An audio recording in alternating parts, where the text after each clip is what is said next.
பொதுவா நம்மட்ட கன்சல்ட் பண்ண வரவங்க நெறைய பேர்த்துக்கு இருக்கக்கூடிய சந்தேகம், கிட்னிலயோ, யூரின் டியூப்லயோ அல்லது பிளாடர்லயோ அல்லது யூரித்ரால ஏதோ ஸ்டோன் இம்பாக்ட் ஆயிருக்கு அல்லது ஸ்டோன் சைஸ் பெருசா இருக்கு. நம்ம இனிஷியலா நம்ம ஸ்டோன் சைஸ் சின்னதா இருக்கும்போது ஹோம் ரெமடிஸ் மற்றும் அந்த மெடிக்கல் எக்ஸ்பிரஷன் தெரப்பி அந்த மாதிரிலாம் ட்ரை பண்ணி ஸ்டோன் இறங்கல. கன்டினியூஸா வலி இருந்துட்டே இருக்கு.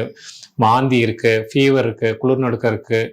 அந்த மாதிரிலாம் இருக்கும்போது அல்லது ஒரு சிலருக்கு பார்த்தீங்கன்னா ஸ்டோன் சைஸ் பெருசாவே இருக்கும். அதுக்கெல்லாம் கண்டிப்பா நம்ம சர்ஜரி பண்ணி தான் ஸ்டோன் ரிமூவ் பண்ற மாதிரி இருக்கும். அப்படி சொல்லும்போது சர்ஜரியா சார்? சர்ஜரி இல்லாம நம்ம மெடிசன்ல இது பண்ண முடியாதா? சர்ஜரினா வலி இருக்குமே. சர்ஜரி எப்படி சார் பண்ணுவீங்க?